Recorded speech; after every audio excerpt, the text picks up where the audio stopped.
بعد أعوذ بالله من الشيطان الرجيم بسم الله الرحمن الرحيم وإذا وقع القول عليهم أخرجنا لهم دابة من الأرض تكلمهم أن الناس كانوا بآياتنا لا يوقنون وقال الله تعالى اقتربت الساعة وانشق القمر وقال الله تعالى إن الساعة لآتية لا ريب فيها وقال الله تعالى يسألك الناس عن الساعة قل إنما علمها عند الله قال رسول الله صلى الله عليه وسلم لا تقوم الساعة حتى يتقارب الزمان قال رسول الله صلى الله عليه وسلم ما بين خلق آدم إلى قيام الساعة أمر أكبر من الدجال قال رسول الله صلى الله عليه وسلم بعثت أنا والساعة كهاتين أو كما قال اللهم صل وسلم على سيدنا محمد صلى الله عليه وعلى آله وأصحابه وبارك وسلم درود شریف پڑھیے۔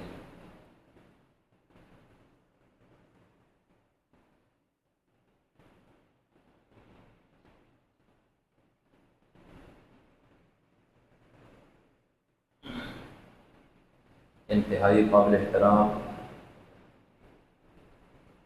ارد عزیز مسلمان بھائیوں دوستوں بزرگوں، نبی کریم صلی اللہ علیہ وسلم نے فرمایا بعثت انا والساعة كهاتين کہ میں اور قیامت دو انگلیوں کی طرح ہے، اور آپ نے صحابہ کرام رضوان اللہ علیہم اجمعین کے سامنے دو انگلیوں کا جو اشارہ فرمایا کہ جیسے ایک کے ساتھ دوسری ہے اور درمیان میں کوئی اور نہیں، اس طرح میرے بعد قیامت ہے، اس کے بعد کسی اور نبی کی آمد، نئے نبی کی آمد نہیں۔ اور گویا کہ یہ بتایا ہے کہ جتنا زمانہ گزر چکا ہے اب میرے اور قیامت کے درمیان اس سے کم زمانہ ہے۔ ایک صحابی نے نبی کریم صلی اللہ علیہ وسلم سے پوچھا کہ قیامت کب آئے گی؟ آپ نے فوراً سوال فرمایا ماذا أعددت لها، تم نے اس کے لیے کیا تیاری کی؟ گویا کہ آپ فرمانا چاہتے ہیں کہ کب آئے گی، یہ سوال اتنا عام نہیں جتنی یہ بات عام ہے کہ جب بھی آ جائے ہم اس کے لیے تیار ہیں۔ قرآن کریم میں سورۃ الاحزاب آیت نمبر 63 میں یسألک الناس عن الساعة، لوگ آپ سے قیامت کے متعلق پوچھتے ہیں، قل آپ جواب دیں انما علمها عند اللہ، کہ اللہ کے سوا اس کا علم کسی کے پاس ہے، یعنی قیامت کا آنا طے ہے، کنفرم ہے، لیکن کب آئے گی وہ لمحہ اللہ کے سوا کسی کو معلوم نہیں۔ یہ بالکل ایسے ہے جیسے موت کنفرم ہے اور اس لمحے کا علم اللہ کے سوا کسی کے پاس ہے۔ اسی طرح قیامت اس پورے جہان کی اجتماعی موت کا نام ہے۔ اس کا آنا یقینی ہے، لیکن وہ لمحہ اللہ کے سوا کسی کے علم میں نہیں۔ پارہ نمبر 27 ہے، سورۃ القمر ہے، اس کی پہلی آیت میں اقتربت الساعۃ وانشق القمر، قیامت قریب آ گئی اور چاند پھٹ گیا۔ نبی کریم صلی اللہ علیہ وسلم کے عظیم معجزات میں سے ایک معجزہ شق القمر تھا۔ آپ نے اپنی انگلی سے اشارہ فرمایا جو چاند پھٹا، اور یہ شق قمر بھی قیامت کی علامتوں میں سے تھا۔ تو فرمایا قیامت قریب آ گئی اور چاند پھٹ ہو گیا۔ تو یہ باتیں بار بار قرآن کریم میں مختلف طریقوں سے دہرائی گئی تاکہ انسان کبھی بھی آخرت اور قیامت سے غافل نہ ہونے پائے۔ پارہ نمبر 17 میں فرمایا ان الساعۃ لآتیہ، یقیناً قیامت ضرور آنے والی ہے، لا ریب فیہا، اس میں کچھ شک نہیں، یہ پکی بات ہے کہ قیامت میں آنے۔ البتہ قیامت سے پہلے قیامت کی کچھ علامتیں ظاہر ہوں گی جن کی تفصیل احادیث میں نبی کریم صلی اللہ علیہ وسلم نے بیان کروائی، اور کچھ علامات کا ذکر قرآن کریم میں امام طحاوی رحمۃ اللہ علیہ ارشاد فرماتے ہیں کہ قیامت تب تک قائم نہیں ہوگی جب تک اس سے پہلے تم 10 نشانیاں نہ دیکھ لو۔ یہ اللہ کے رسول علیہ السلام کا فرمان ہے۔ لا تقوم الساعة حتى تروا ما قبلها 10 آیات، الدخان والدجال ودابة الأرض وطلوع الشمس من مغربها ونزول عیسی ابن مریم علیہ السلام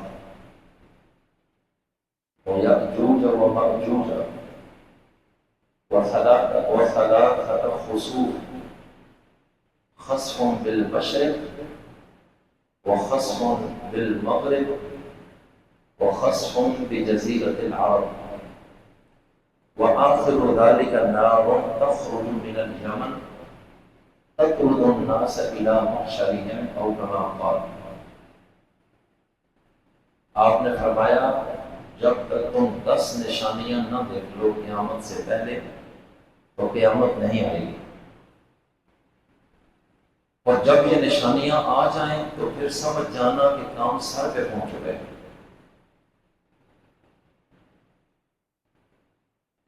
اس حدیث میں آپ نے یہ 10 علامات جو بیان فرمائی، یہ قیامت کی بڑی علامات ہیں، کچھ اس کے علاوہ بھی ہیں، البتہ چھوٹی علامات بھی آپ نے الگ طور پر بیان فرمائی۔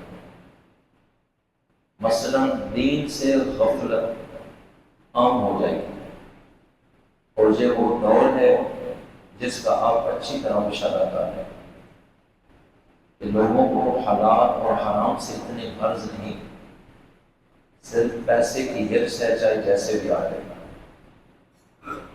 اللہ اور اس کا رسول کیا چاہتا ہے، ہم نے ان کی منشا پہ چلنا ہے، اس کی ہمیں پرواہ نہیں ہے۔ البتہ دین کا وہ مسئلہ جو ہماری خواہش کے مطابق ہو اس کو ہم لے لیں گے، اور جو خواہش کے خلاف ہے اسے ہم ریجیکٹ کریں گے۔ مثلا کئی باتیں، جس میں ایک موٹی مثال ہے، اس دور میں اسلام نے مرد کو 3 طلاق سے زیادہ کا اختیار نہیں دیا۔ 3 طلاق آخری حد ہے، اور اس کا طریقہ بھی بتایا ہے، بامر مجبوری طلاق کا استعمال کیسے کرنا ہے۔ اور یکدم 3 طلاق اکٹھی استعمال کرنا اس کو پسند نہیں کیا، بلکہ اس کو مکروہ قرار دیا۔ لیکن اگر کسی بندے نے 3 اکٹھی دے دی تو شریعت کا یہ مسئلہ ہے کہ بیوی حرام ہو جائے۔ تیسری طلاق کسی بھی شکل میں ہے، بغیر حلالہ شرعی کے اس مرد کے پاس واپس نہیں آ سکتا۔ قرآن کریم میں پارہ نمبر 2 میں سورہ بقرہ کی آیت نمبر 230 کے ترجمے میں یہ بات ہے۔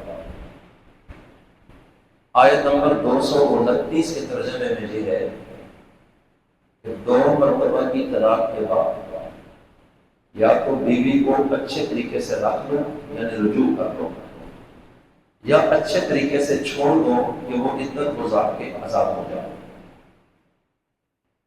اور اسی آیت میں آگے ایک مسئلہ بیان کیا ہے آیت کے ختم ہونے سے پہلے، کہ اگر عورت خلع کی صورت میں وہ فدیہ دے کر تم سے علیحدگی خود کرے تو پھر تم جو اس کو دیا ہے اگر وہ لے لو اور اس کو طلاق دے دو تو اس کی گنجائش ہے۔ تو آیت 229 میں 2 طلاقوں کا مسئلہ واضح کیا ہے، الطلاق مرتان، کہ 2 دفعہ کی طلاق، فَإِمْسَاكٌ بِمَعْرُوفٍ، پھر دستور کے مطابق اچھے طریقے سے اس کو روک لو کہ نکاح میں رہ جائے، رجوع کر لو، او تسریح بِإِحْسَان، یا اچھے طریقے سے حسن سلوک اور احسان کے ساتھ اس کو آزاد کر دو کہ وہ اپنی عدت پوری کر کے کوئی اور گھر آباد کرے، عدت کی تکمیل کے ساتھ نکاح ختم ہو جائے گا۔ لیکن آئندہ دوبارہ اگر کبھی یہی اکٹھے رہنا چاہیں عدت کے بعد تو نیا نکاح کر دیں، اور اگر عدت کے اندر ہی رجوع کرے تو پھر یہ 2 طلاق رجعی ہیں، نکاح کی ضرورت ہی نہیں، اس لیے کہ نکاح مکمل طور پر ختم نہیں ہوا۔ تو میں نے ابھی ذکر کیا ہے کہ مرد کو آخری حد تک کل کتنی طلاقوں کا اختیار دیا گیا؟ اونچا بولیں، 3۔ 229 آیت میں اللہ کہتا ہے کہ 2 دفعہ بھی طلاق دے دی، اس کے بعد رجوع کی گنجائش ہے۔ اب آیت نمبر 230 آپ سنیں، فَإِن طَلَّقَهَا، پھر اگر اس مرد نے اس عورت کو طلاق دے دی، پھر اگر اس مرد نے، کس مرد نے؟ جس نے 2 دی تھی، کیونکہ یہ ضمیر ہے جو اس کی طرف جا رہی ہے، جس کا ذکر پیچھے چل رہا ہے، اور لفظ پھر یہ فا کا ترجمہ ہے، اور یہ پھر کا لفظ بتا رہا ہے کہ یہ نیا کلام نہیں، پچھلے کا تسلسل ہے۔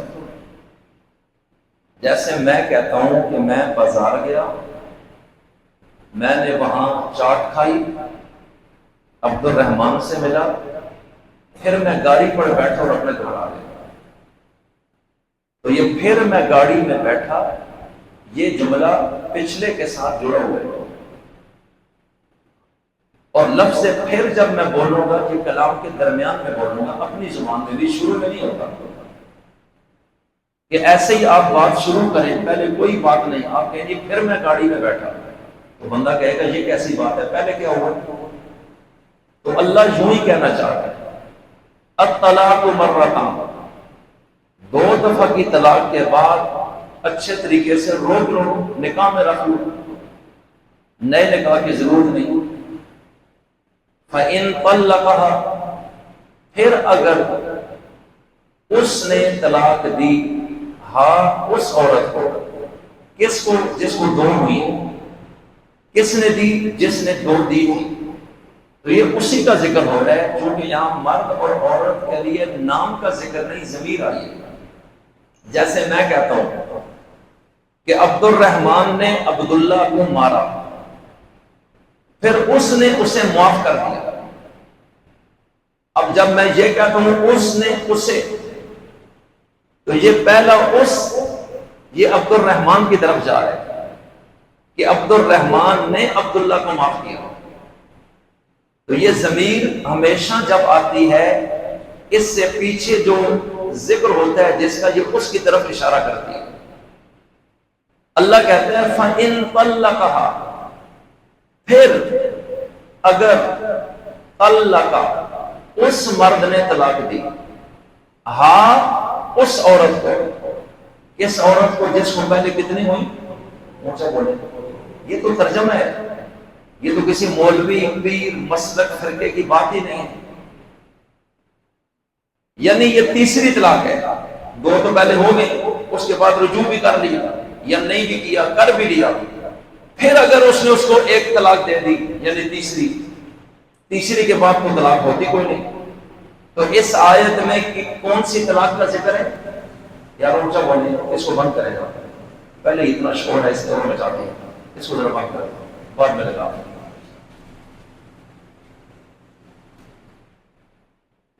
تو اللہ کہتے ہیں پھر اگر اس مرد نے اسی عورت کو طلاق دے دی تو یہ کتنی طلاق ہے؟ اونچا بولو، یہ دوسری ہے یا تیسری ہے؟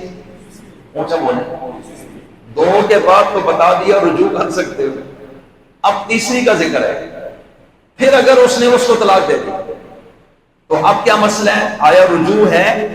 اللہ کہتا ہے نہیں، فلا تحل له، پس نہیں حلال، فلا تحل نہیں حلال یہ عورت، یہ مؤنث کا صیغہ ہے، لہو اس مرد کے لیے، حتی یہاں تک کہ تنکیہ یہ عورت نکاح کرے، زوجن کسی خامن سے، غیرہ اس مرد کے علاوہ۔ تو تیسری طلاق کے بعد اگر اس مرد کے لیے رکھنے کی گنجائش ہوتی نئے نکاح کے ساتھ بھی، اللہ ضرور ذکر کر دیتا۔ فرمایا دو طلاق کے بعد دو صورتیں ہیں تمہیں بتا دی، تیسری طلاق جب بھی ہو گئی تو پھر ایک ہی صورت ہے کہ اس مرد سے اس کا نکاح نہیں ہو سکتا، اس کے علاوہ کسی اور سے ہوگا۔ یہ مسئلہ کہاں ہے؟ اونچا بولے، اونچا بولو، تو سمجھ نہیں دیتی ہیں تو بول چھوڑو۔ یہ مسئلہ قرآن پاک میں اور ترجمے میں کسی مولوی فرقے فقہ مسلک کا کوئی مسئلہ نہیں، یہ قرآن پاک میں ہے اور ترجمے میں ہے، جو بھی ترجمہ کر سکتا ہے خود کرے۔ اللہ کہتا ہے تیسری طلاق جب دے دی تو یہ عورت اس مرد پہ حرام ہو گئی ہے، حلال نہیں ہے۔ اب حلال کی کیا صورت ہے کہ اس کے علاوہ کسی اور سے نکاح کرے گا، اور پھر آگے ذکر کیا کہ اگر پھر یہ رجوع کریں یعنی اس کے نکاح سے آزادی کے بعد پھر اگر یہ جڑنا چاہیں تو ٹھیک ہے، نیا نکاح کر کے آ جائیں، اس کے علاوہ تو کوئی راستہ نہیں ہے۔ اسے اسلامی اصطلاح میں کہتے ہیں حلالہ شرعی، یعنی شریعت نے جو حلال ہونے کا طریقہ بتایا۔ اب پتہ ہر بندے کو ہے، اب ایک بندہ حنفی المذہب ہے اور سنی ہے، نمازیں بھی سنیوں کی پڑھتا ہے، سارے کام سنیوں کے کرتا ہے، جب بیوی کو 3 طلاقیں ٹھوک بیٹھا، اب دیوبند کے پاس گیا، بریلویوں کے پاس گیا، حنفیوں کے پاس، شافیوں کے پاس، مالکیوں کے پاس، حنبلیوں کے پاس، عربیوں کے پاس، اجمیوں کے پاس، سب نے کہا حرام ہو گئی قرآن پاک میں۔ اب اس کو پتا چلا کہ فلاں مسجد میں غیر مقلد ہے، وہ گنجائش دیتا ہے، وہاں بھاگنا ہے۔ یہ کیا ہے؟ شریعت کی پیروی نہیں، خواہش کی پیروی۔ اگر وہ بھی اس کو گنجائش نہ دیتا تو وہاں بھی نہ جاتا۔ یہ دین کی پیروی نہیں کرنا چاہ رہا، یہ مت کوئی سمجھے کہ یہ دین کے مسئلے کو اس کو حق سمجھ کے جا رہے ہیں، نہیں، یہ اپنی گنجائش ڈھونڈ رہے ہیں اور یہ اپنی خواہش کے پیچھے چل رہے ہیں۔ اس کا ایمان اللہ پر نہیں، اپنے ضمیر اور خواہش پر ہے۔ اب اللہ کیا کہتا ہے؟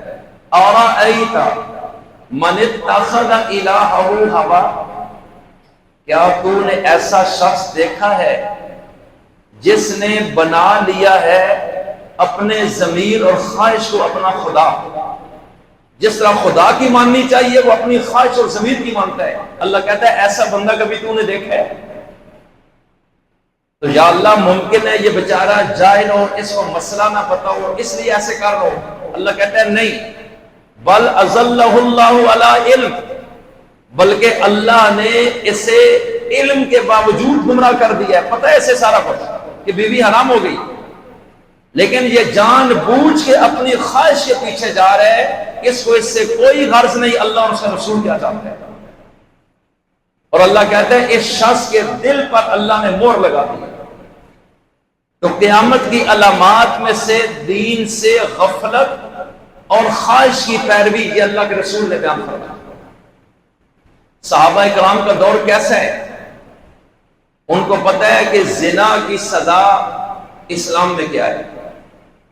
اگر قاضی کے سامنے ایک شخص خود آ کے اقرار کرتا ہے کہ مجھ سے یہ گناہ ہو گیا اور میں نے کیا ہے، اور اس کے ہوش و حواس بھی ٹھیک ہیں، تو گواہوں کی تو ضرورت ہی نہیں، اقرار کر رہے تو قاضی نے تو سزا دینی ہے۔ لیکن صحابہ کرام کے ایمان، اخلاص، احسان اور تقوی کی پوزیشن چیک کریں، اور آج اپنے دور میں بڑے بڑے دینداروں کا تقوی بھی چیک کر لیجیے کہ یہ قیامت کی علامت پوری ہے یا نہیں۔ ایک صحابی آئے، اور ہمارا عقیدہ ہے کہ صحابہ معصوم نہیں ہوتے، محفوظ ہوتے ہیں، انبیاء معصوم ہوتے ہیں، کہ نبی سے گناہ ہو نہیں سکتا، صحابی سے ہو سکتا ہے لیکن بغیر توبہ کے نہیں مرتا، اسی دنیا میں اللہ تعالیٰ اس کی توبہ کا راستہ بنا دیتے ہیں۔ اور جو باقی لوگ ہیں ان کی اس چیز کی کوئی گارنٹی نہیں کہ ان کو توبہ نصیب بھی ہوئی ہے، لیکن صحابہ کی کنفرم گارنٹی ہے کہ وہ ایمان کے ساتھ اور توبہ کے ساتھ اس دنیا سے گئے۔ اللہ نے ان کو قرآن میں جنت کا وارث قرار دیا ہے۔ تو ایک صحابی آئے، انہوں نے کہا طاہرنی یا رسول اللہ، یا رسول اللہ مجھ سے زنا ہو گیا ہے، میں ناپاک ہو گیا ہوں، پلید ہو گیا ہوں، مجھے پاک کریں۔ اللہ نے جو سزا شادی شدہ زانی کے لیے مقرر کی ہے وہ مجھے دیں، میں اپنی آخرت خراب نہیں کرنا چاہتا، مجھے پاک کریں۔ اب اس نے جب یہ بولا تو حضور حیران ہو گئے، یہ کہتا کیا ہے؟ اس لیے کہ شادی شدہ زناکار کی سزا تو اسلام میں قتل ہے، سنسار پتھر مار مار کے مار دیں گے، لیکن اس کو اس کی پرواہ نہیں، اس سے غلطی ہو گئی، وہ توبہ کر چکا ہے، وہ آ رہا ہے یا رسول اللہ مجھے پاک کریں، میں پلید ہو گیا ہوں۔ اللہ کے رسول علیہ السلام نے معلومات لی اس کے قبیلے سے کہ ذہنی طور پر ٹھیک ہے یا خراب ہے؟ انہوں نے کہا بالکل ٹھیک ہے۔ پھر پوچھا کون عورت ہے؟ وہاں رابطہ ہوا، ساری بات سمجھ آ گئی کہ یہ بات سچ ہے۔ اب آپ نے اس کو سنسار کیا، آدھا جسم زمین میں دفن اور آدھا باہر ہے، صحابہ کھڑے ہیں اور اللہ کا قانون ہے بھائی پتھر مارو، سنسار کرو، اور وہ خود کہہ رہے ہیں مجھے سزا دیں۔ وہ گنجائش کے چکر میں بھی نہیں، چھپا بھی سکتا تھا، اور آج سامنے پتہ ہے حرام ہے اور بندہ کہتا ہے نہیں وہ بھی تک آپ نے نا جی، وہ بھی تو مولوی ہے نا۔ اور یہ دراصل ضمیر کی پیروی ہے، اللہ اور رسول کی منشا کی بات ہی نہیں ہے۔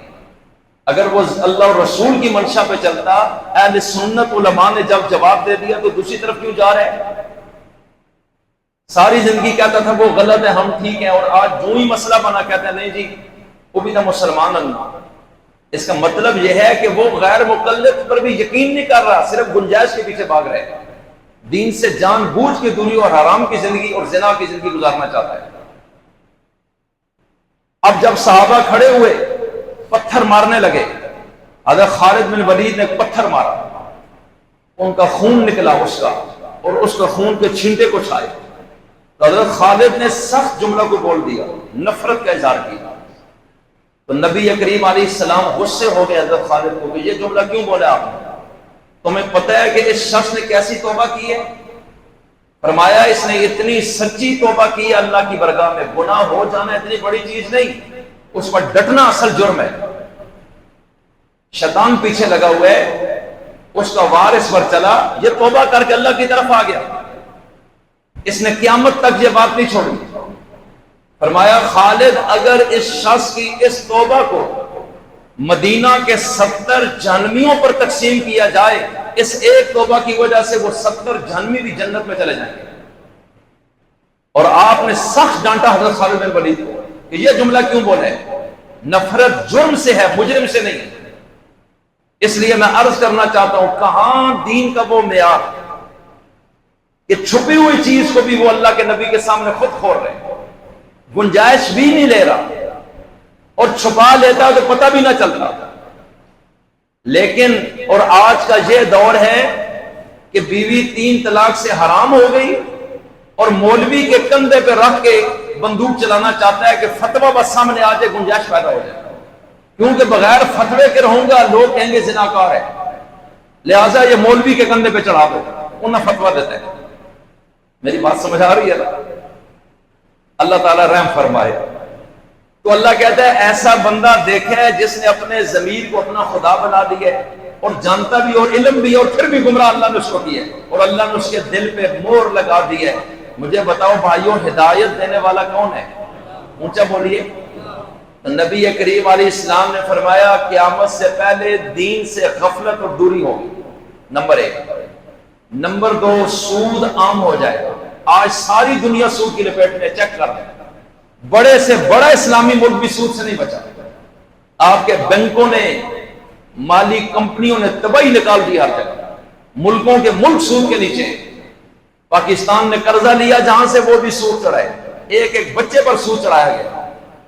اس لیے میں عرض کرنا چاہتا ہوں، فرمایا سود عام ہوگا، اور اللہ کے نبی کی زندگی میں جب دین کی تکمیل ہوئی تو پوری اسلامی ریاست میں سود کا تصور نہیں تھا کہ سود ایک ظلم کا نظام ہے اور اسلام عدل چاہتا ہے، لہٰذا یہ 2 چیزیں اکٹھی ریاست میں نہیں چل سکتی کہ مجبور بندے کی کمزوری سے فائدہ اٹھا کر اس کو دبایا جائے۔ اسلام نہیں مانتا اس چیز کو۔ سیدنا عمر امیر المومنین رضی اللہ عنہ جو بھی نئے علاقے فتح کرتے اور وہاں جو غیر مسلم اسلامی ریاست کے ساتھ معاہدہ کرتے کہ ہم اپنے مذہب پہ قائم رہیں گے اور آپ کی جو حکومت ہے اس کے قوانین کو مانیں گے، آپ ہمیں کچھ نہ کہیں، ہم سالانہ کچھ ٹیکس جسے جزیہ کہتے ہیں وہ آپ کو دیں گے، اور ہم آپ کے ذمے میں ہو گئے کہ جس طرح باقی مسلمانوں کی جان مال عزت آبرو کی تحفظ آپ کی ریاست کرتی ہے، ہماری بھی کرے، تاکہ کوئی چور ہمارے مال پہ ہاتھ نہ ڈالے، ڈاکو ہماری جان پہ نہ پڑے، کوئی قاتل، کوئی قبضہ گروپ ہماری جائیدادوں پہ قبضہ نہ کر سکے، آپ ہمیں تحفظ دیں گے اور اپنے دین پہ آزاد ہیں، اور اس کے بدلے سالانہ کچھ ٹیکس اس کو تھوڑا سا دینا پڑتا ہے، اور اس کافر کو کہا جاتا ہے ذمی۔ اب یہ اپنے مذہب میں آزاد ہے، اگر اس کے مذہب میں یہ ہے یا آزادی ہے شراب پینے کے لیے پیے بھی، اس کو سزا نہیں ملتی۔ یہ اور بھی جو معاملات اپنی حدود میں رہ کے کرے، اسلام اس کو نہیں پوچھتا۔ تو حضرت عمر نے جتنے ذمیوں سے معاہدے کیے، ان کے ساتھ ان کے مذہب پر جو بھی ان کا عمل ہے اس میں عذاب چھوڑا کہ ہم آپ کو پابند نہیں کریں گے، لیکن فرمایا اس چیز کی پابندی ہوگی اور لکھو گے ایگریمنٹ میں کہ اسلامی ریاست کے اندر رہتے ہوئے ہم سود کا لین دین نہیں کریں گے۔ فرمایا غیر مسلم ہونا اپنی جگہ ہے، یہ سود بنیادی ایک ظالمانہ نظام ہے، یہ کسی بھی مذہب میں جائز نہیں تھا۔ اگر کوئی بھی شخص اسلامی ریاست میں چاہے وہ غیر مسلم ذمی ہے، اگر سود کا لین دین کرے گا تو اسلامی ریاست مظلوم کے ساتھ کھڑی ہو جائے گی اور اس سود خور کو انجام تک پہنچا دے گی، اور ایسی صورت میں جو معاہدہ ہے یہ بھی کینسل ہوگا، اور اس کے بعد ہم آپ کے ذمہ نہیں، آپ کو ہماری ریاست کی حدود سے نکلنا پڑے گا۔ تو حضرت عمر نے اپنے معاہدوں میں ذمی کافروں کو بھی کسی صورت سود کے لین دین کی اجازت نہیں دی، اور آج آپ کے سامنے۔ اس لیے میں عرض کرنا چاہتا ہوں یہ قیامت کی علامات۔ پھر فرمایا زنا عام ہو جائے گا، اب آپ کے سامنے۔ اسی طرح فرمایا کہ لونڈی اپنے مالک کو جنے گی، کیا مطلب؟ اپنے آقا کو جنے گی، یعنی اولاد اپنے ماں باپ پہ حکم چلائے گی اور ماں باپ پہ اس طرح چڑھائی کرے گی جس طرح آقا اپنی نوکرانی پہ کرتا ہے۔ ماں باپ کی حیثیت ختم ہو جائے گی، نافرمانی ہوگی۔ اور اب آپ کے سامنے آپ چیک کریں کہ جو قیامت کی یہ علامات اللہ کے نبی نے بیان فرمائی، ان میں سے کون سی ایسی ہے جو ابھی رہتی ہے؟ وہ ساری پوری ہو گئی۔ جو بڑی علامات ہیں فرمایا وہ 10 ہیں، بعض روایات میں اور بھی۔ آپ علیہ السلام نے فرمایا لا تقوم الساعة حتى تروا ما قبل 10 آیات، قیامت قائم نہیں ہو سکتی جب تک تم 10 نشانیاں نہ دیکھ لو۔ الدخان، دھواں، سورۃ الدخان قرآن کریم میں ہے۔ فرتقب، اللہ تعالیٰ قرآن کریم میں کہتا ہے تأتی السماء بدخان مبین، کہ آپ دیکھیں گے آسمان واضح دھوئیں کو لے کے آئے گا، ہر طرف دھواں ہی دھواں لوگوں کو نظر آئے گا، پوری دنیا میں دھندلاہٹ دھندلاہٹ دھواں ہی دھواں ہوگا۔ فرمایا ایک وہ وقت آئے گا یہ نشانی تم دیکھو گے، والدجال، اور دجال نکلے گا۔ آپ نے مختلف احادیث میں اس کی علامتیں بیان کی۔ دوسری حدیث شریف میں ما بین خلق آدم الی قیام الساعہ امر اکبر من الدجال او کما قال، کہ جب سے آدم علیہ السلام پیدا ہوئے اس وقت سے قیامت کے دن آنے تک دجال سے بڑا فتنہ اور آزمائش کوئی نہیں ہوگی۔ یہ سب سے بڑی آزمائش اور فتنہ ہوگا اس کائنات میں۔ دجال دنیا میں 40 دن رہے گا، ایک آنکھ سے کانا ہوگا، اس کے ماتھے پر کاف، فا اور را یعنی کافر لکھا ہوگا جسے ایمان والے پڑھ لیں، اور یہ خدائی کا دعویٰ کرے گا، اور کمزور ایمان والے یا لچڑ پچڑ اس طرح کی گنجائشوں والے فوراً اس پر ایمان لے آئیں گے کہ تو خدا ہے، ہم تجھ پر ایمان لاتے ہیں۔ اور اللہ تعالیٰ ایک ایسی آزمائش لائے گا کہ امور قدرت بڑے عجیب عجیب دجال کے کہنے پر ہونے لگ جائیں گے۔ وہ کسی کو کہے گا میں خدا ہوں، اگر وہ کہتے ہیں میں نہیں مانتا، دجال اسے قتل کر دے گا۔ اور اگر وہ کہتا ہے جی میں مانتا ہوں لیکن آپ خدا ہیں کوئی ثبوت دیں، وہ کہے گا تم بتاؤ کیا چاہتے ہو۔ اب وہ کہتا ہے اتنی سخت دھوپ ہے بارش ہو جائے، دجال کہے گا بارش برس، فوراً برس جائے گا۔ بنجر زمین کو کہے گا خزانے نکال، زمین خزانے اگل دے گا۔ مرے ہوئے شخص کو کہے گا اٹھ کے کھڑا ہو، وہ کھڑا ہو جائے گا۔ اتنی بڑی آزمائش لوگوں کے ایمان کی ہوگی۔ اللہ کہتا ہے کہ وہ وقت آئے گا، اور رسول اللہ نے فرمایا اس سے بڑی آزمائش اس کائنات میں کوئی نہیں۔ لیکن جو پکے ایمان والے ہوں گے وہ دجال کا مقابلہ نہیں کر سکیں گے، البتہ اپنے ایمان کو بچانے کے لیے اپنے گھروں میں کنڈیاں لگا کر بند ہو جائیں گے۔ دجال گھر کے اندر نہیں جائے گا، لیکن جو باہر نکلے گا اس کے فتنے سے بچ نہیں پائے گا۔ اور جو گھروں میں رہ جائیں گے اب وہ لوگ اپنے، اور پھر دجال جب آئے گا تو پہلا دن 1 سال کے برابر ہوگا، دوسرا دن، پھر اس کے بعد مہینے کے، پھر ہفتے کے برابر، پھر اس کے بعد معمول کے دن ہوں گے۔ اب اتنا بڑا فتنہ کہ کوئی بچنا بھی چاہے تو ممکن نہیں۔ اب اللہ تعالیٰ دجال کو قتل کرنے کے لیے، دجال سے کچھ پہلے امام مہدی کا ظہور ہوگا۔ مکہ مکرمہ میں ان کے ہاتھ پہ جہاد والے لوگ، مجاہدین بیعت ہوں گے، اللہ والے صحیح العقیدہ، کیونکہ نبی کریم علیہ السلام نے فرمایا المہدی منی، کہ مہدی مجھ میں سے ہے، یعنی میری اولاد میں سے ہوگا، اہل بیت میں سے ہوگا۔ من ولد فاطمہ، میری بیٹی فاطمہ کی آل اولاد میں سے چلے گا، آئے گا۔ مہدی کا نام محمد ہوگا، ان کے والد کا نام بھی عبداللہ ہوگا، جیسے نبی کریم علیہ السلام کا نام محمد، والد کا نام عبداللہ تھا۔ اور فرمایا اجل الجبہہ، پیشانی ان کی کشادہ ہوگی، اور اس کے بعد امام مہدی کا جو ناک ہے وہ قدر بلند ہوگا۔ فرمایا یملأ الارض قسطا وعدلا، امام مہدی جب آئیں گے تو اللہ کی اس زمین کو عدل و انصاف سے بھر دیں گے، ہر طرف امن ہی امن ہو جائے گا، اتنا امن کہ مثال اس کی کوئی نہیں۔ اور دنیا میں جہاد کرتے کرتے تمام طاقتوں کو گرا دیں گے، مجاہدین ان کے ساتھ، ملکوں کے ملک فتح ہوں گے۔ کما ملیت ظلما وجورا، جیسے اس سے پہلے ظلم اور بے انصافی اور ستم سے زمین بھری ہوگی، امام مہدی کے آنے کے بعد پھر ایک وقت آئے گا کہ زمین عدل و انصاف سے بھر جائے گی، انقلاب پیدا ہو جائے گا۔ اب جو یہود ہوں گے اور وہ کفار جو شیطان کے چیلے ہیں، وہ دجال کے انتظار میں ہوں گے کہ وہ آئے تو ہم ان مسلمانوں کو کنٹرول کر لیں گے۔ اب دجال جب ظاہر ہو جائے گا اس کے بعد تو امام مہدی اور ان لوگوں کے بس میں نہیں ہوگا کہ یہ دجال کو کنٹرول کر سکیں۔ تو پھر نبی کریم علیہ السلام نے فرمایا اس دوران ایک وقت آئے گا کہ اللہ تعالیٰ عیسیٰ بن مریم علیہ السلام کو آسمانوں سے زمین پر اتارے گا۔ حضرت عیسیٰ علیہ السلام زندہ ہیں یا مرے ہوئے ہیں؟ زور سے بولیں۔ مسلمانوں کا کیا عقیدہ ہے؟ ان پر موت آئی یا نہیں آئی؟ نہیں آئی۔ حضرت عیسیٰ کو زندہ آسمانوں پر اٹھایا ہے، اور حضرت عیسیٰ آج بھی آسمان پر ہے۔ 33 سال کی عمر میں اٹھائے گئے، واپس آئیں گے تو 33 ہی سال کی عمر ہوگی۔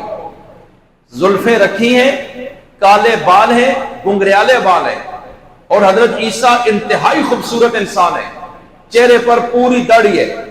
اور پھر دمشق کے اندر جو مسجد ہے، ایک مشرق کی جانب سفید مینار، نبی کریم علیہ السلام نے فرمایا اس مینار پر اللہ کے فرشتے حضرت عیسیٰ کو پہنچائیں گے۔ امام مہدی اس مسجد میں نماز پڑھانے لگیں گے، مسلمان پیچھے کھڑے ہوں گے، اقامت ہو گئی ہوگی، اچانک کوئی بندہ بتائے گا کہ عیسیٰ بن مریم آ گئے، اور امام مہدی نماز نہیں پڑھائیں گے، فوراً باہر نکل آئیں گے، سارے مسلمان نکلیں گے، اور پھر سیڑھی لگا کر حضرت عیسیٰ کو نیچے اتار لیں گے۔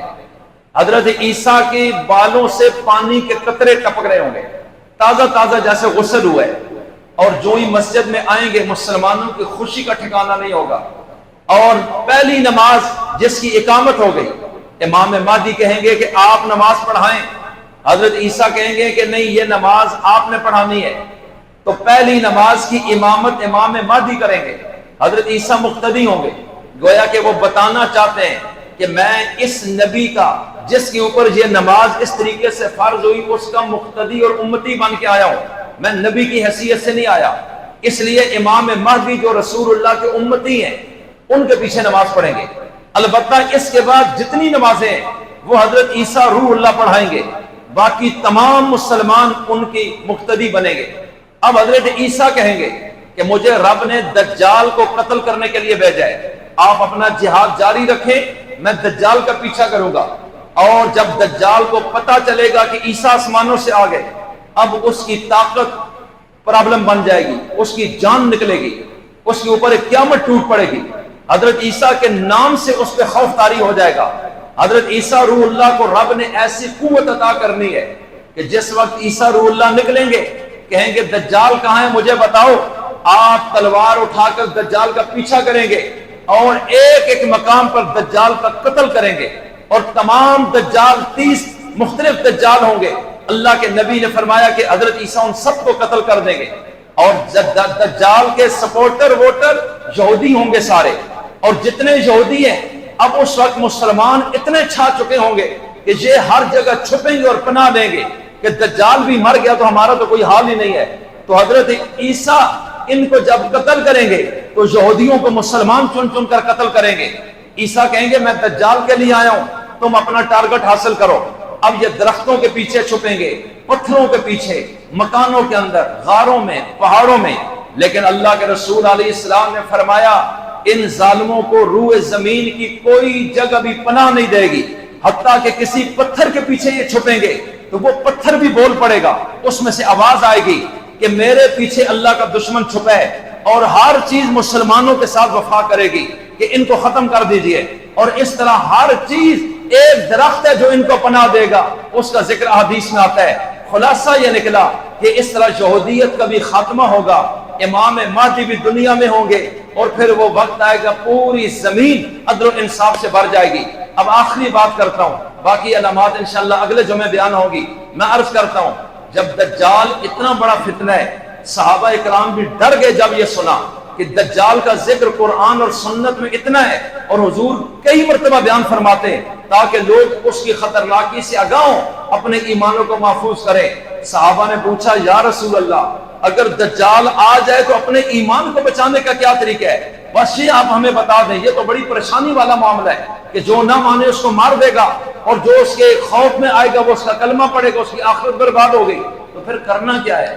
فرمایا جو شخص قرآن کریم پارہ نمبر 15 کی اندر سورہ کاف ہے، اس کی پہلی 10 آیتیں یاد کر لے گا، یعنی ان کو پڑھتا رہے گا، فرمایا کہ دجال کے فتنے سے اللہ اسے محفوظ کر دے گا۔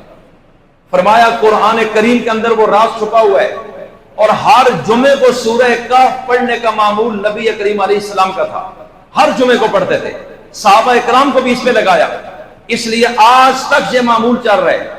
اور آپ بھی سورہ کہف کی پہلی 10 آیتیں ہمیشہ پڑھیں گے، اپنی اولادوں کو سکھائیں، ایک صفحے پہ ہیں، ٹائم کوئی نہیں لگتا، یہ آپ کو یاد ہو جانی ہے، زبانی آسان ہے، 3 منٹ میں 2 منٹ میں پڑھی جاتی ہیں۔ سورہ کہف کی پہلی 10 آیتیں ہمیشہ پڑھیں۔ فرمایا ایک اس کا حل یہ ہے کہ تم سورہ کہف کی پہلی 10 آیتیں یاد کر لو، تمہیں اللہ تعالیٰ دجال سے محفوظ کر دے گا۔ دوسرا، ہر نماز میں دجال کے فتنے سے پناہ مانگو اللہ کی۔ اور علماء نے لکھا ہے تشہد کے بعد، درود شریف کے بعد یہ دعا پڑھ لی جائے تو ٹھیک ہے، نہیں تو نماز کے بعد پڑھ لی جائے، اللہم انی اعوذ بک من فتنۃ المسیح الدجال۔ یہ پوری دعا ہے، احادیث میں، سیاستہ بخاری مسلم میں موجود ہے۔ اللہ کے رسول نے یہ ایک ایک دعا اپنی امت کو سکھائی ہے کہ ہم تمہیں بتائیں گے دجال سے کس طرح تم نے بچنا ہے، تمہیں اللہ اپنی طاقت سے بچائے گا، تم نے اس کی پناہ مانگنی ہے اور یہ مانگتے رہنا ہے۔ جب آئے گا تمہارا ایمان اس سے محفوظ ہوگا، اللہ خود اس کے لیے تمہاری مدد کے لیے پھر اللہ عیسیٰ بن مریم کو اتاریں گے۔ اور نبی کریم علیہ السلام نے فرمایا لَيَأْتِيَنَّ عِيسَىٰ ابْنُ مَرْيَمَ، کہ حضرت عیسیٰ علیہ السلام ضرور آئیں گے میری قبر پر۔ یہ حدیث شریف ہے کہ میری قبر پر عیسیٰ بن مریم آئیں گے، اتریں گے دمشق میں اور پھر مدینہ منورہ میں پہنچیں گے، رسول اللہ کے روضے پہ حاضری دیں گے، اور حضور فرماتے ہیں یسلم علیہ، عیسیٰ میری قبر پر پہنچ کر مجھے سلام پڑھیں گے، میرے اوپر سلام پیش کریں گے، اپنی حاضری لگوائیں گے، السلام علیکہ یا رسول اللہ، میں آ گیا ہوں۔ حضور نے فرمایا عیسیٰ میری قبر پر آ کر سلام بھیجیں گے، لَأَرُدَّنَّ عَلَيْهِ، اور میں عیسیٰ کے سلام کا جواب بھی دوں گا۔ فرمایا ضرور وہ آئیں گے، اور حضرت عیسیٰ کا آنا یہ قیامت کی بڑی علامتوں میں سے ہے۔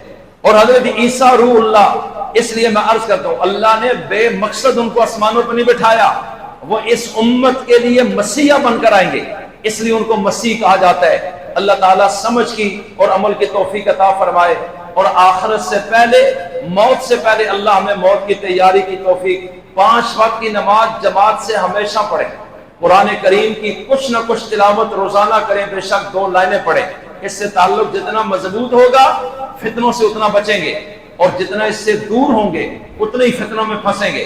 ایک حدیث میں آتا ہے کہ قیامت آنے سے پہلے فتنے اٹھیں گے، قطع اللیل المظلم، جس طرح اندھیری رات کے ٹکڑے ہوتے ہیں، اندھیرا ٹکڑیوں میں یوں چلتا ہے، فرمایا اس طرح ٹکڑوں کی صورت میں فتنے ہی فتنے آتے جائیں گے، اور ایمان بچانا بہت مشکل ہوگا، حتیٰ کہ ایمان والا صبح مومن ہوگا شام کو کافر ہو چکا ہوگا، شام کو مومن ہوگا تو صبح کافر ہو چکا ہوگا۔